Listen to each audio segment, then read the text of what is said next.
Hi guys, welcome back to my YouTube channel, Start by Jordana the series. This is episode 19 and this one is going to be a little bit different. As you can see, I'm sitting, there's no clothing rack, so we're not going to be talking about clothes today. We are going to be talking about fertility.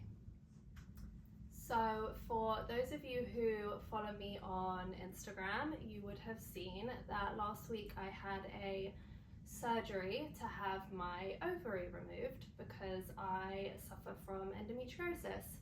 So I posted the photo of like post-surgery with my scars and everything, and I received so many messages from women who also suffer with endometriosis or are struggling with fertility of some kind, and I've struggled with fertility for 5 years, so I figured, why don't I try and help? So today I want to very openly and very vulnerably discuss my journey pre-kids, to my kids, post-kids, and everything that has happened since, obviously, to my latest surgery, just in the hopes that it's gonna help someone else going through it, or maybe you can relate to parts of my journey or parts of my emotions at different stages of the journey. So I did a Q&A on my YouTube where I asked those of you to send in specific fertility questions, so I have some of them listed, so we're going to go through those. But I thought,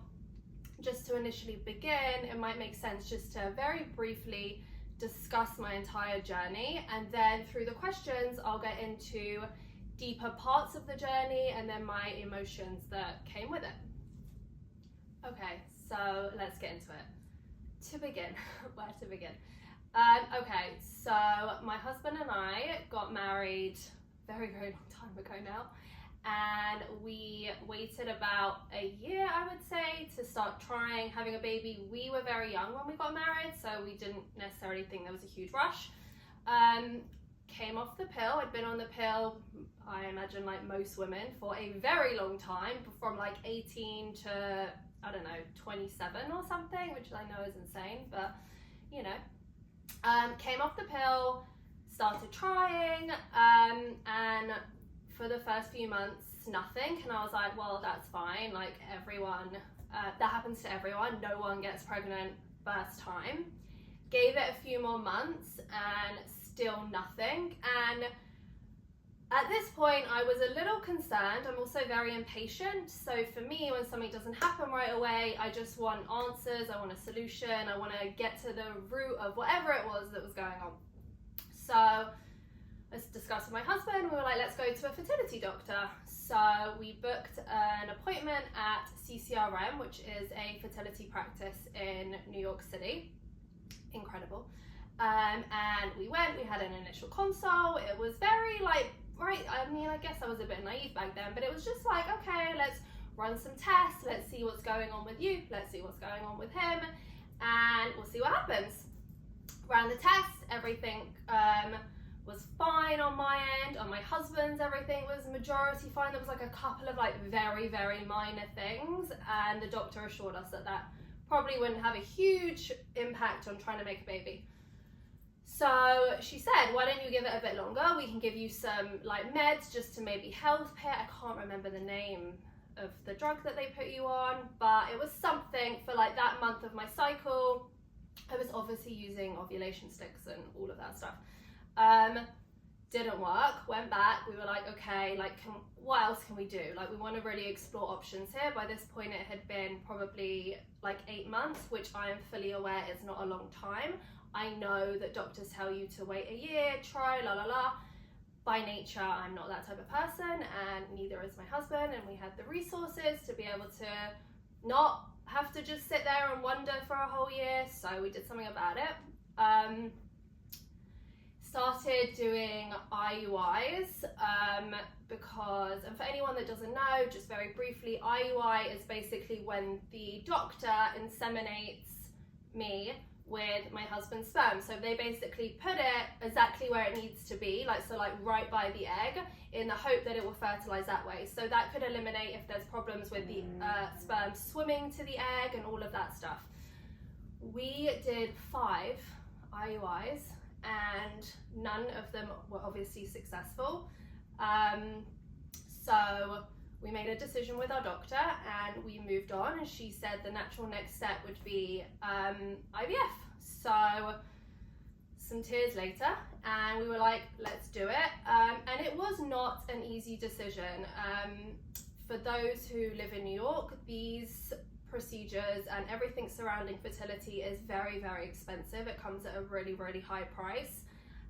So it wasn't just great, like we can click our fingers and let's do it. We really had to, you know, evaluate whether we definitely wanted to jump in right away. But lucky, as I said, we had the resources and we made a decision to use part of our money for this. So we jumped into IVF.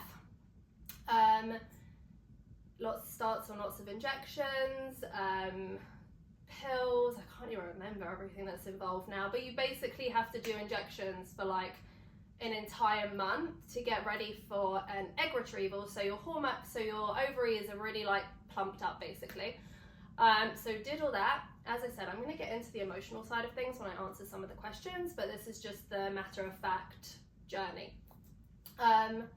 Did that, and then we had an egg retrieval. My egg retrieval was extremely successful. I don't necessarily want to focus on numbers for this because everyone's journey is completely different, and just we got X amount of eggs and ours was an extremely high number. So we were assured that, you know, even if a fraction of these make it to the embryo stage where they fertilize, they mature, we would likely be okay and have enough embryos to be able to make as many children as we wanted to make. So we were very lucky. Okay, so post egg retrieval, we found out how many of our eggs had fertilized and matured. We were really happy. So then your body has to recover. My ovaries were huge after my egg retrieval because I had produced so many eggs. So it was extremely painful. Again, might not be the case for everyone. This is obviously a very personal experience and everyone will be affected differently. We knew that we then wanted to do a transfer as soon as we could afterwards. So for us, that would mean the next month once my body had rested and recovered. So again, you start on all the meds again. You have to take progesterone, a ton of other shots, which I really can't remember now. And then that builds you up for the embryo transfer. So we then had an embryo transfer. This was our first transfer. We did not pick the gender for this transfer, or for Kaya actually, we did for Aria. And it didn't work. And that was probably still to this day, one of the most confusing, hardest experiences, because when you go into this wanting a baby so desperately and having experienced failed IUIs, peeing on those goddamn pregnancy sticks for however many months and it being negative, you then are like, okay, I'm actively doing something. I'm also spending all this money to do something and it's gonna work because it's science and it's like meant to work. And then it doesn't. And that loss was really, really challenging for me. And it was challenging because they put an embryo in, right? So an embryo is already a baby. My doctor knew the gender of that baby. It was obviously perfectly healthy. It was the strongest one we had, which is why they typically put that one in first. So it just didn't make any sense. And also it leaves you with this like emptiness of, well, where did it go? If it's not now growing, where is it? And who was it? And I really, really, really struggled after that failed embryo transfer. I mean, really struggled. Like, I had to be like picked up off the bathroom floor for why? I mean, I'm even like emotional talking about it now, and it feels like there's so much since then. It was really hard. I needed some type of closure, so I asked my doctor the gender of the baby, and it was a boy. So my husband and I, you know, we worked through it. I don't know what I did. It was over the summer. I remember we went on this trip to the Hamptons with some friends, and I was just a mess. Like, I was honestly just, I don't even remember the trip. But we worked through it, and we knew like the only way to move forward is to do it again. So we went to do it again. So the next month, this was been now August, we went back to the doctor and we were like, okay, why didn't it work? Like, are there some really intense additional tests we can do? Maybe there was like a pill we were missing or another injection we could be taking. And I just didn't care. I was like, do whatever you need to do. It just has to stick this time. So we did run some more tests, and we discovered that I had a thyroid, I can't remember what it's called, but like a thyroid like blood clotting issue. So my blood wasn't clotting properly, which would probably be the reason that we lost that baby. So I was put on blood thinners, which are horrible. It's an injection into your tummy every single day until you hit the 3-month mark of pregnancy, and it was brutal. And I've done it for both kids, and if I have, please God, have another one, I have to do it for the next one too. But anyway, so we did it, went through the whole process again, progesterone every other night, I can't remember, all the other things you have to do, and now had added in the blood thinners. Went back, embryo transfer, little Miss Kai. So that was that. Went through pregnancy. I had a wonderful pregnancy with Kaya. I have never thrown up being pregnant with either of my children, and I think that is a big win. So I had a very easy pregnancy, minus actually I had some bleeding, thinking about it now. I had some bleeding with Kaya because I had a blood clot at like 13 weeks or something, so I guess that was a little not great, but apart from that, it was pretty smooth. I had a non-planned C-section, so that would have been my second surgery now. I did the egg retrieval, and then I had to have a C-section because I was induced and nothing was happening, etc, etc. So anyway, skip to Kaya is like 1 and a bit years old, I think, and we were like, okay, we want another baby, so back to the doctor we go. So back to CCRM, because honestly, we didn't actually even try naturally for Aria. We had just, I don't know, we just kind of were like, you know what? We spent all of this time, all of this money making these embryos, let's just use them. And it meant we were able to plan when, you know, when we wanted to fall pregnant, that meant she would be born, and the sex that we wanted. So, you know, we'd spent the money, so we used it. So back to my doctor at CCRM, I saw Dr. Styledbyjordanna, who is just the most wonderful doctor in the world. Anyway, so initially going back in, they have to do an ultrasound on you just to make sure. Obviously I'd had a C-section, so there'd be some scar tissue, so they're checking all that. And now comes the next part. So she does an ultrasound, and I don't think I'd had an ultrasound from when I'd been to her to when like I was pregnant with Kaya, so I didn't necessarily know that anything was really going on. I had like a tiny bit of pain in my left side, but I just kind of, I don't know, I guess I just ignored it a little bit, to be honest.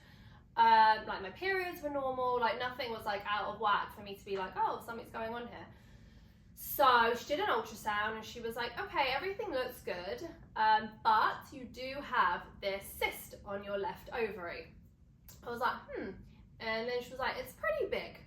I was like, okay. And a fertility clinic will not put an embryo inside you if there is things going on your ovaries that could cause a risk to the baby or a risk to the transfer working or anything like that. So we had to deal with the cyst. And at this point, I think the cyst was like 7 centimeters. So my doctor was almost shocked that I wasn't in more pain, my periods weren't affected, I wasn't having like super heavy periods or anything like that, because that is a big cyst. So I had to have surgery to remove the cyst prior to being able to do a transfer. So I should mention that during this time, it was a global epidemic. So Nikki couldn't be there, no one could be there. It was like, I had to wear a mask. It was really horrible and like very isolating, because you like physically couldn't have any support at all. And like, I'd never really, apart from having my egg retrieval, where that's done in your doctor's office and like not in a hospital, it was scary. Like, I'd never had a procedure like that before. You have to be put to sleep, obviously, and I was like, I don't, like, this is very scary, and it's like new. Anyway, I had it. They removed the cyst, and I went to, my doctor had thought that the cyst maybe looked like it could be endometriosis. They can typically tell, like when a doctor's looking at a cyst, they can tell what type of cyst it is. So they could tell instantly that like it was benign, as an example. It wasn't some other horrible thing lurking. But they can also tell that it's endometriosis over other types of ovarian cysts. So it was removed. I had to recover. The recovery before you can then, start the procedure to do a transfer was actually only 2 weeks, which wasn't that bad. That recovery was way smoother than what I have going on now, but it was okay. And they confirmed that it was endometriosis. So they advised that after if I wanted to have any more children, I should think about maybe going on the pill again, because that actually keeps endometriosis like dormant, which is probably why I didn't know I had it for so many years, because I'd been on the pill for so many years. And then when I went to have Kaya, we tried so quickly that there wasn't almost enough time for a cyst to develop, but that doesn't mean that endometriosis wasn't always there. So I was diagnosed with unexplained fertility, but it was most likely this combined with the thyroid issue. So it's a hard match to get pregnant naturally. So then went for a second transfer. We did absolutely everything we had done with Kaya. So the blood thinners, we followed the exact same procedure, and that was little Miss Aria. So had Aria via another C-section. So at this point, I feel like I just had a lot going on in this area. There was lots of cutting. There's been lots of hands inside my stomach and my ovaries for the last 4 years now. Obviously had Aria.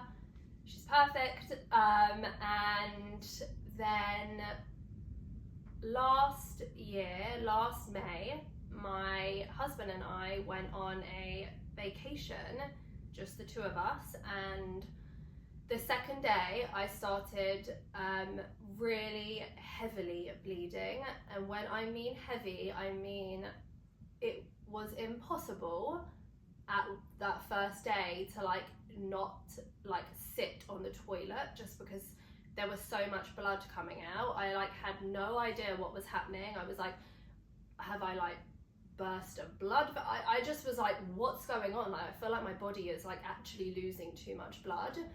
And we then discovered, it was kind of obvious, that we were having a miscarriage. And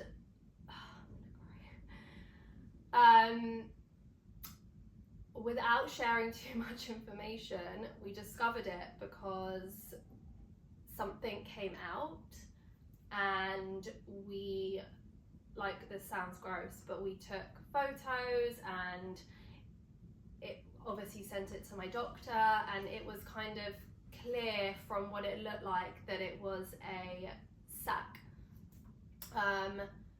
So we just stood in this bathroom of this like very, very beautiful hotel in Cabo, and we're like, what is going on? And like, I was hysterically crying, and then my husband was crying, but then we were also both like laughed at one point, and then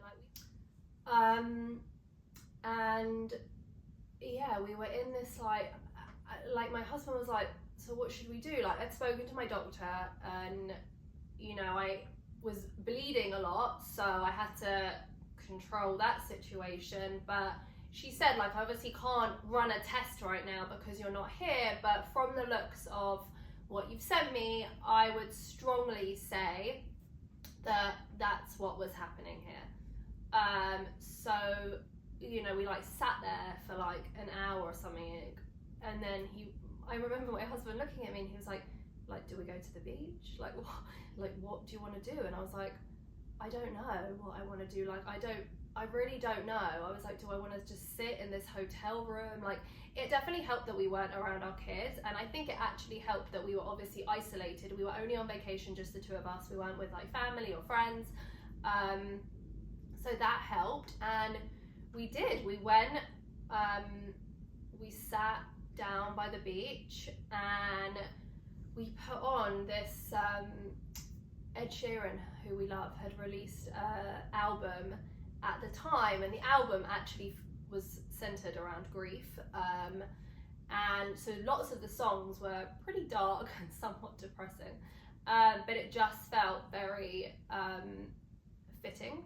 So we just sat. I don't really remember that day very well, but we didn't really say much, and we just sat and we just listened to this album. And yeah, and then that was literally like the first part of our vacation. We were there for like a whole week, so we obviously didn't go out for dinner or anything that night, but then like the next day, like, we did, and we went, and it was our first time in Cabo. It was really beautiful, and we went and we, you know, enjoyed it to some extent, and it was just really weird. And obviously, like, our family was like messaging us like, are you okay? You're okay? Like, how can we help? I was like, well, you can't really. You're like far away, and that's fine. We'll deal with it. And I really thought that I had dealt with it pretty well until I got home. We came home, and I obviously went back to, you know, mum mode and work and everything, and I was just not okay at all. Okay, and that was the first time that we had conceived a baby on our own, naturally, without IUIs, without drugs, without IVF, without, you know, people prodding and poking me and all of that stuff. And it just felt so overwhelmingly unfair that that was the only time that had happened, and I didn't even know I was pregnant before I was losing the baby. So all of these feelings, like almost this like, oh my god, like I did it on my own, was in the same instance like, oh shit, but it obviously didn't work because your body like can't make a baby on your own. And it felt really, really cruel, and just very, very, very hard to cope with. And I really, really struggled. I went into myself. I didn't really want to talk about it. I was really a bitch to my husband, and I just couldn't get my brain around the fact that this would have been the only time I fell pregnant, and that is what I had to show for it.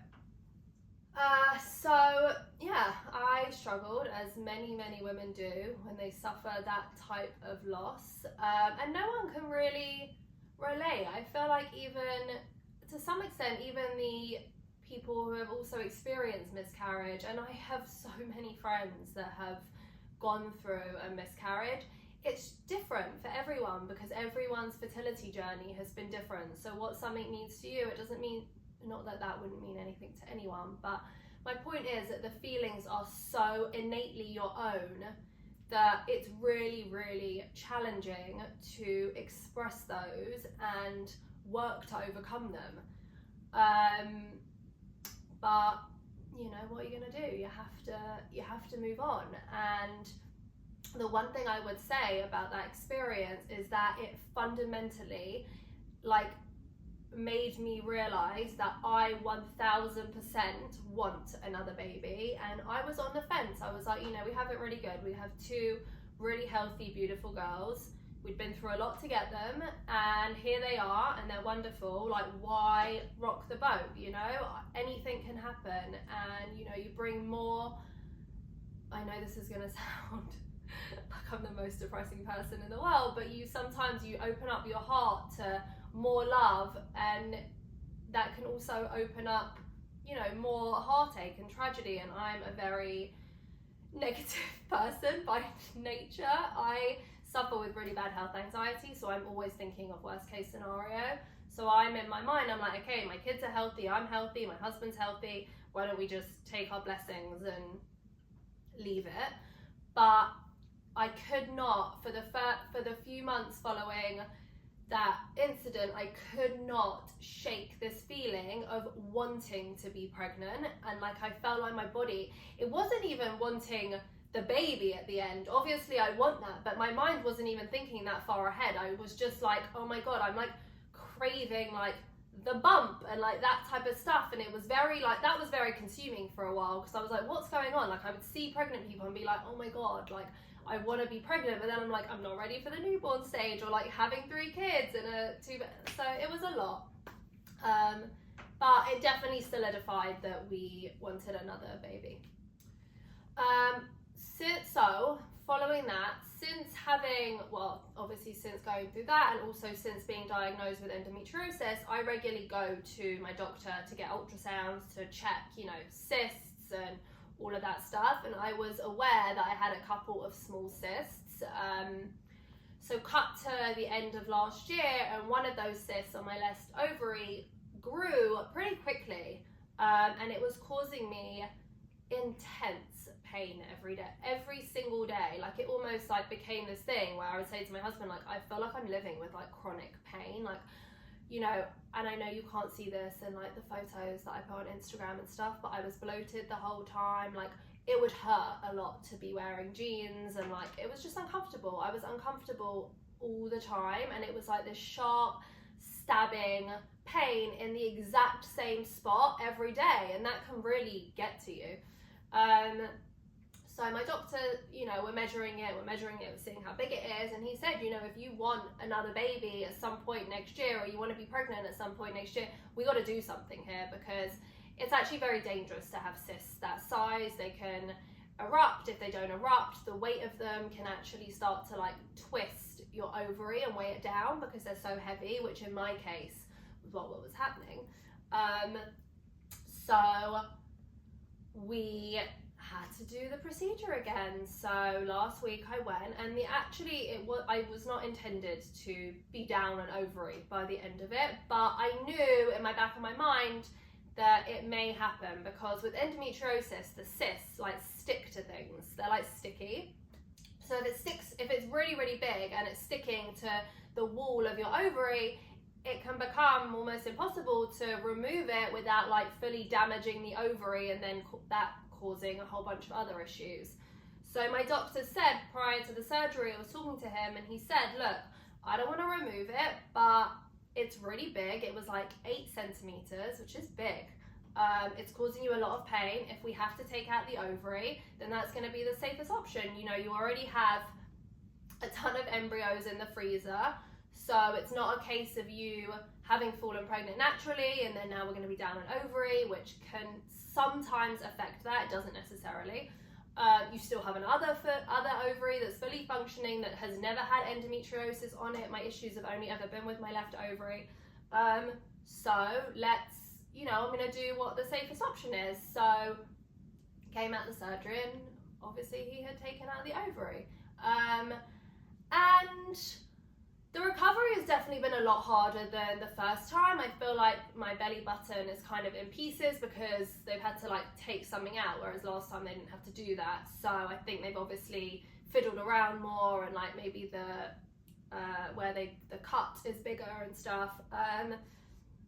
And it definitely, this was very, very unexpected. Usually I'm pretty good with being like matter of fact when it comes to these surgeries, because I feel like I've had so many, where I'm like, okay, this is what needs to be done. I'll recover. It's gonna hurt for a week or two, but I'll be fine. But then discovering that I like didn't have this like reproductive organ that, you know, they're very like personal to women. I feel like anything going on down there is really a very personal and very sensitive thing to a woman, and mine had obviously already caused me so much prior to that. Then having it taken out just felt really final, and I obviously am not an idiot, so I'm fully aware that taking it out was the best option and can mean that I could even get pregnant naturally on my own now that that issue's not there. I'm not going to be in pain every day. So obviously taking it out was a good thing, but sometimes your mind doesn't work in a logical way. It works with your emotions, and this was a very illogical response I was having. But I have really, for this past week, been really struggling with it. Just brought up a lot of other feelings that I'd had throughout my journey, and it just, like, for a split second, and I don't even like saying this out loud, like it just made me think like, oh, like it's failed me again, my body, like it, and it hasn't, and it really hasn't. And again, that's not logical, but it really does mess with you, and this has definitely messed with me more than I thought it would. Okay, so that's kind of where we are. That was way longer than I thought. It's very hard to narrow these things down, and I also want this video to be as detailed as possible because, you know, you can skip past things that you're not interested in, but I just think it's helpful to really have someone give a very honest and vulnerable take on their experience, which is what I'm trying to do. So we are where we are. I'm recovering from surgery, and we have the goal of hopefully making a baby, not having a baby, but making a baby at some point later this year. So please God, right? Okay, I want to get into some of the questions I had. I might have touched on them briefly, but I also want to get in, a lot of them were like emotion based, so I want to talk about my feelings a little bit more, which I'm not that great at. So questions. Okay, so I just wrote a ton of them down. So how did you find out it was endometriosis? So I feel like I've covered that. I found out because I went to my doctor and she saw a cyst. How many IUIs before IVF? I did 5. My doctor did not recommend me doing the 5th one. They typically say that if you do 3, maybe 4, and it doesn't work, chances are it's then not going to work. So it almost like the percentage of it working kind of drops the more you do it. But I just mentally was not ready to take that leap. So I was like, let's do it. We never know. We never know. We never know. Obviously we knew. Well, she knew, and it didn't work. Did you do injections yourself? Absolutely not. No. My husband did all of my injections for all of the process for me. I'm fine with needles. I'm not great with putting a needle in my own body. So he did it. There's tons of YouTube videos that you can watch about how to do it. You can also ask your doctor to like show you how to do it the first time, so your husband or your partner or whatever can see how to do it. But he did a really good job. We would use for each injection, we had an ice pack and a heating pack. So we'd ice the area first, do the injection, and then put heat on it afterwards, especially with the progesterone. That is done into your tushy. So it's not pleasant, but ice it really helps. Injection, and then you heat it and you kind of do this like circular motion to get it all like flowing in there so that it has like the optimum chance of doing what it needs to do. How many viable eggs, embryos? So I don't want to give the number of eggs because I just think it's very, as I said before, it's very sensitive. And just because I got X amount and that meant I got embryos, that does not necessarily mean anything. So I will tell you we had 12 perfectly healthy, genetically tested embryos. So we are obviously not going to be having 12 children. So we've used 3 of them so far. So we have, is that right? Yeah. So we have a very good number left. We know the sex of them. For the next baby, we will be picking the sex as well. What I will say though, for anyone who needs a little hope, maybe at that stage of the journey, I have a very, very, very close friend who was going through IVF the exact same time that I was, and she had, at the end of the process of the egg retrieval and everything, she had 2 viable, genetically tested, perfectly healthy embryos. So obviously she was like, but I want to have 2 kids. So her doctor said to her, so you'll have 2 kids. She had 2 embryos, and both of those embryos stuck, and she now has 2 very, very cute children. So the number doesn't always mean anything. I've got 12 and I'm not going to use half of them. So, you know, I could have ended up with 5 and still only want 3 kids. So try not to think, as you're doing that stage of it, before it gets to the sticking and the baby making stage, try not to be defeated by the amounts and the numbers and the quantities and all of that stuff, because it can become really overwhelming and it can still work out perfectly in the end. Clinic doctors. Okay, my clinic has always been CCRM in New York, and my doctor has always been Dr. Shiva Talabian. She's my primary doctor. There were a couple of times where I had different doctors at the practice do some of the other, you know, like ultrasounds, and I think I had a different doctor do an IUI once and stuff, but she has always made my babies for me, and she will be the one who does it for the 3rd time round. They are a incredible fertility practice.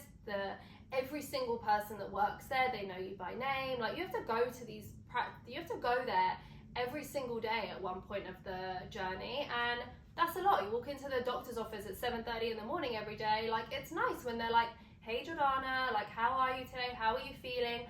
And when it works, those nurses and those doctors are genuinely rooting for you. Like, they want as many babies as possible in the world, and they are so happy. And when it doesn't work, it's the same. They're so attentive and caring and like sad when you're sad, and it's genuine. It's not like, you know, oh hey, like, give me your arm for, you know, blood work today. It's really, there's so much care there, and it's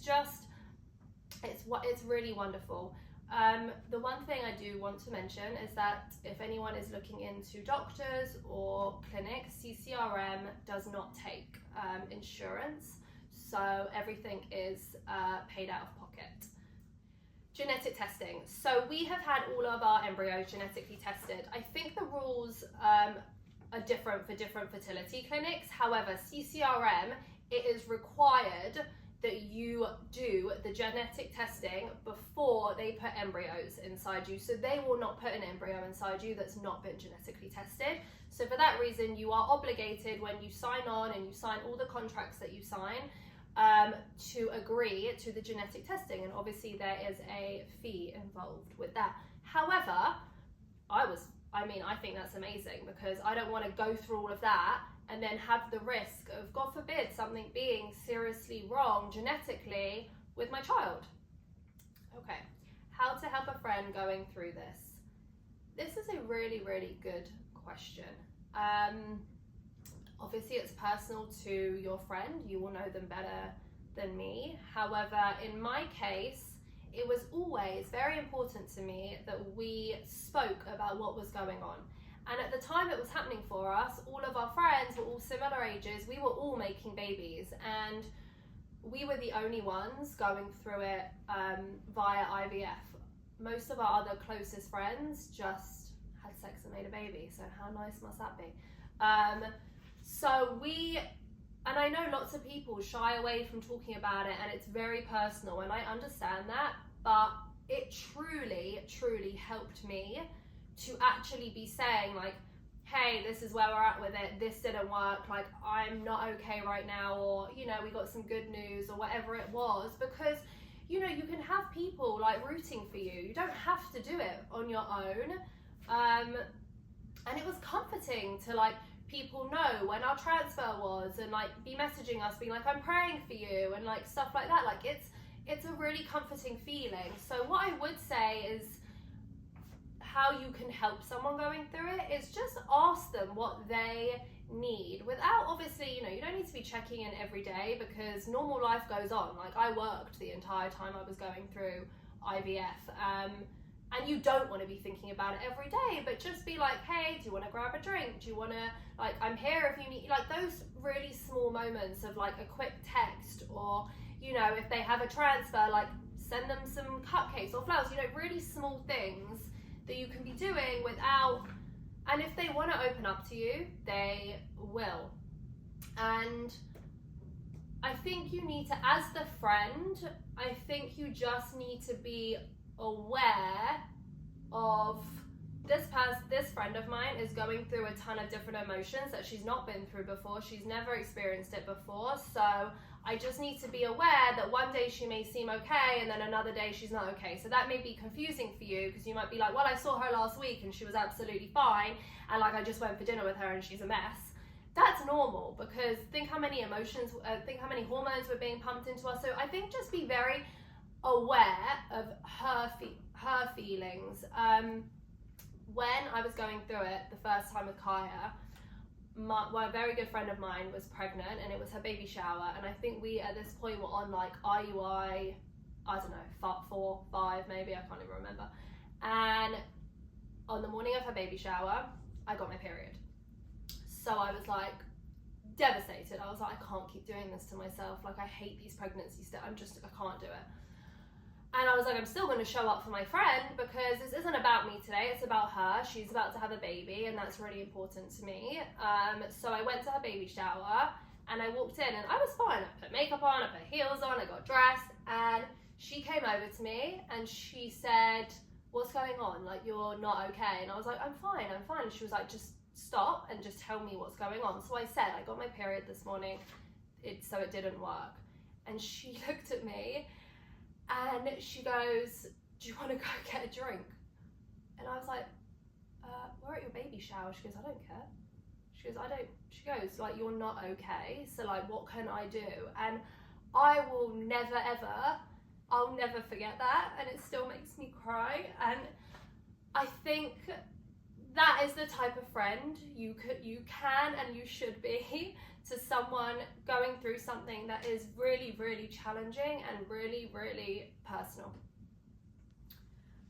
Okay, next question. How did you stay positive during the process? I did and I didn't, which I think anyone that has experienced the process will say the same. There are moments where, you get good news and you're obviously positive and you feel assured that it's obviously going to work out in the end, but there is absolutely no way of staying positive throughout the whole thing, and I don't think that you should expect that of yourself. It's no joke what you go through. It's a really challenging, it's up until this point in my life, it's been the hardest thing that I have gone through, and maybe like thank God for that, but it's really hard, and you feel lots of different ways about your body, and sometimes it's almost just better to feel those things and just don't be hard on yourself. If you're like, for fuck's sake, why is this happening to me? It's so unfair. Allow yourself to feel it and then move on from that, and just, as I said, I'm very matter of fact, and I'm pretty good at just going from one thing to the next. So I'm always just like, okay, we have to do this now because this didn't work, let's do it.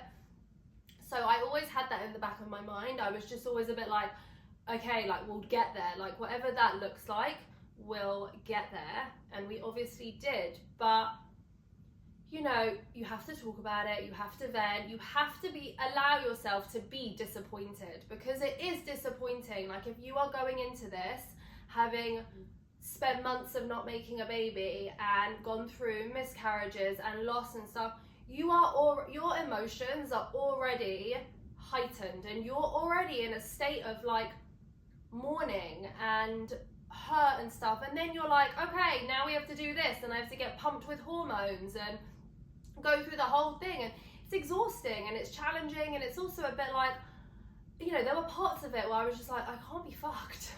Like, to be quite frank, I was like, I can't be bothered to do this again. And like, the reason that for a while we were hesitant about going forward with number 3 was because I was like, I can't be bothered to have to go there, do the weeks of injections, the hormones, the transfer, the C-section, all of that. It becomes overwhelming. It really does. But you have to just try and take stage by stage. Just the easiest advice I can give about staying positive is just break it down.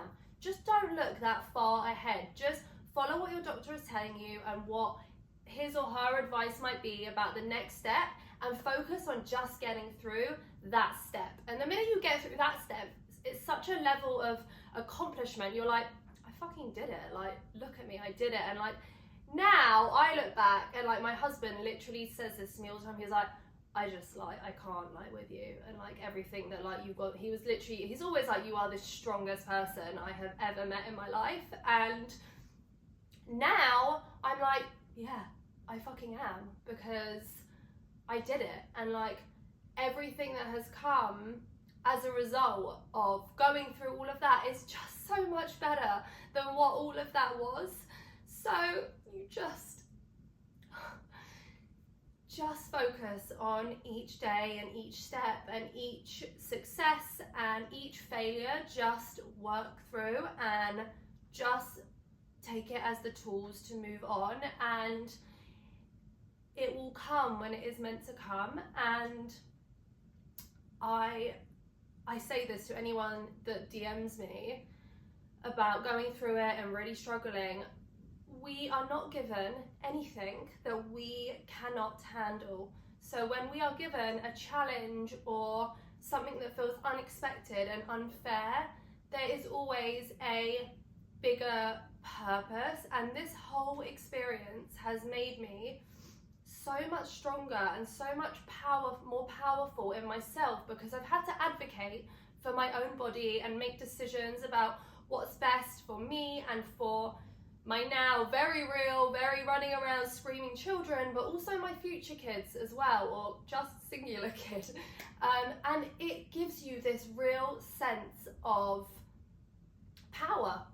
And at some point when you do have these toddlers running around snotty and disgusting, you'll just be like, that is what that led to, and you'll see it.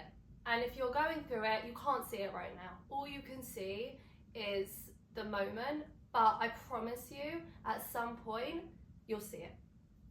Okay, I'm gonna do one last question. What has been the hardest part of your journey? So this question kind of leads me to the other topic that I want to talk about, postpartum. So I had Kaya, and I wasn't working, and I only had one child, and it wasn't a pandemic initially, and everything truly was wonderful. I had such a great experience first time round having had Kaya. We had some help, my mum was here, we had a night nurse. It just felt, I was just like, oh my God. And maybe it was a relief, because in my mind I was like, okay, I've been through this, but like now look, I have this like perfect, beautiful little thing. And it really was wonderful. And fast forward to Aria, and you know, we had to again go through the same thing a little bit more with the endometriosis and whatever. And I had her, and the stark comparison with how I felt from having Kaya to then having Aria was insane. And I was just, I don't know what was going on, but I was not okay.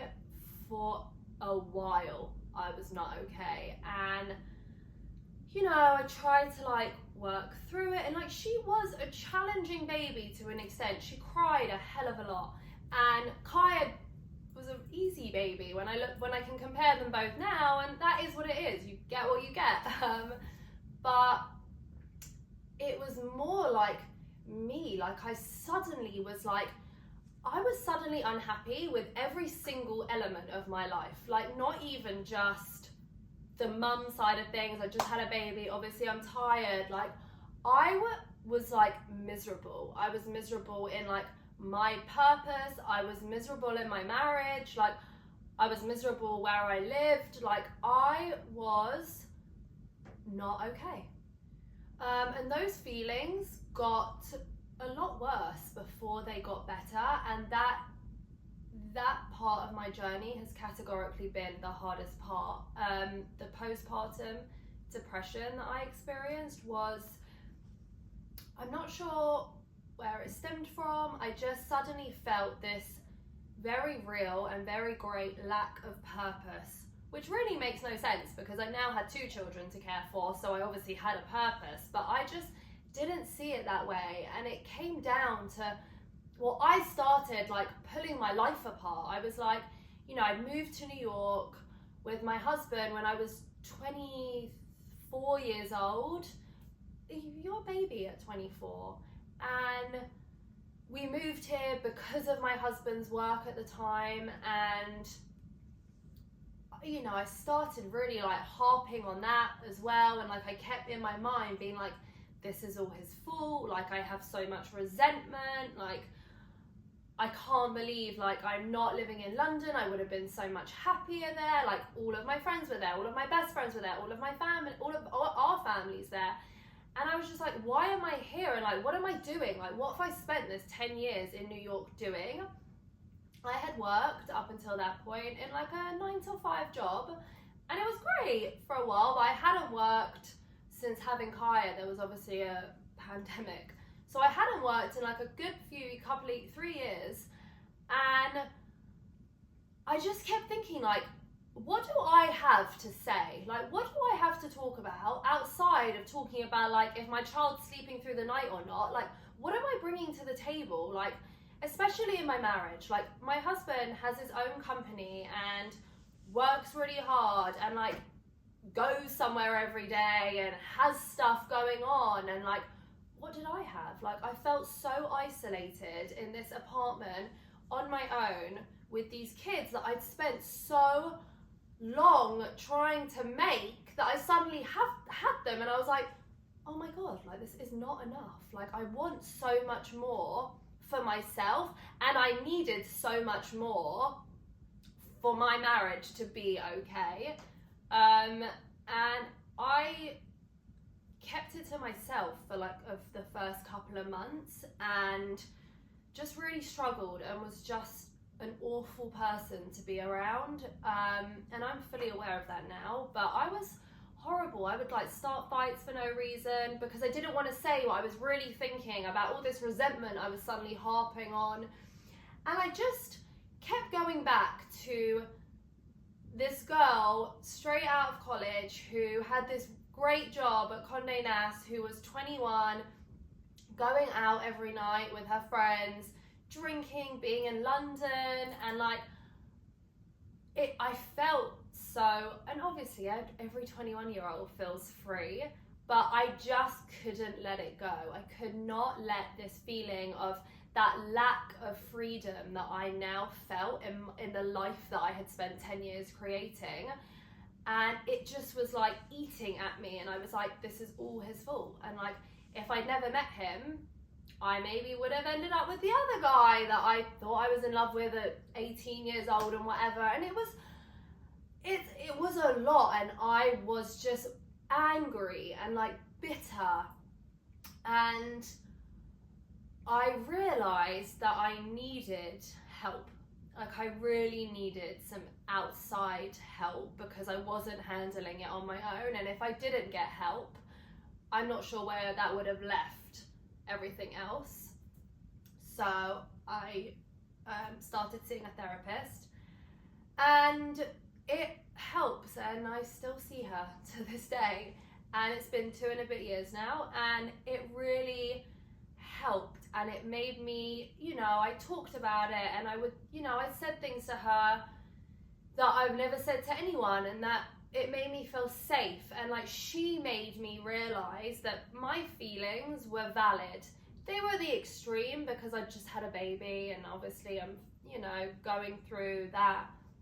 But everything I was feeling was valid, but I was holding on to this version of myself that didn't exist anymore. And it didn't exist because I'd created a much bigger, better version, and I just couldn't see it in that moment.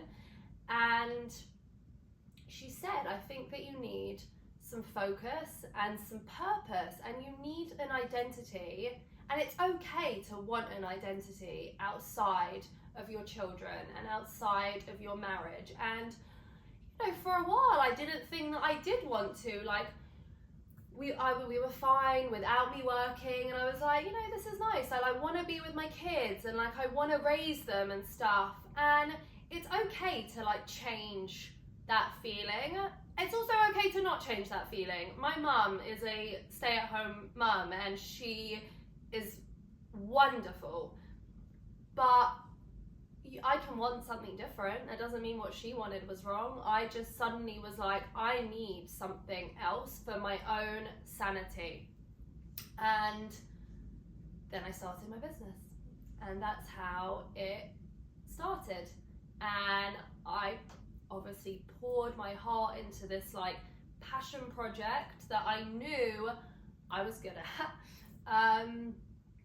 And you know, it obviously took off, and it really, like, it just brought me back to life. I just suddenly felt like I have, and now I feel like I have so much to bring to the table, and I can offer so much, and I'm really good at something, and being good at it has made it as successful as it is.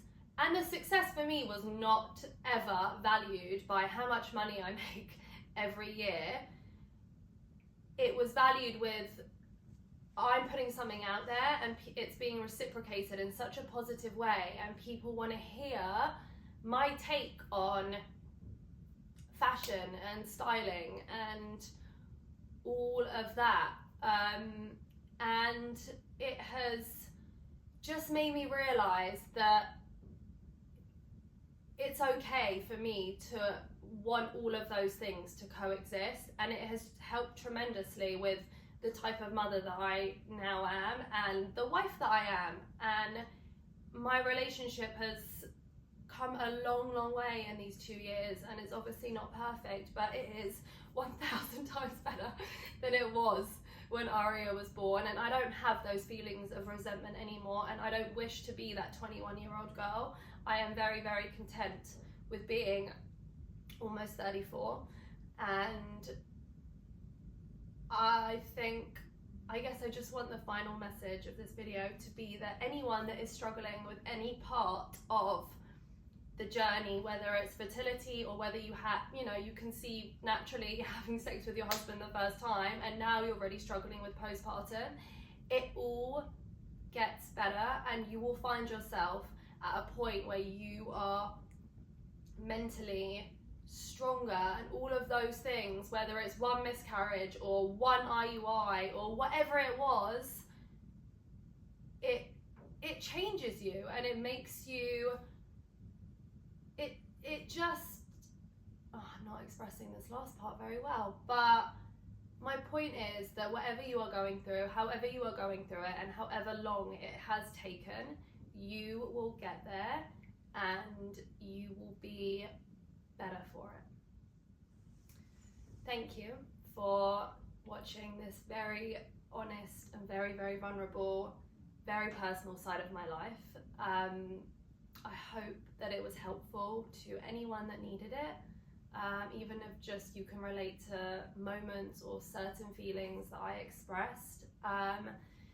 If anyone is going through it and wants to chat, you can DM me.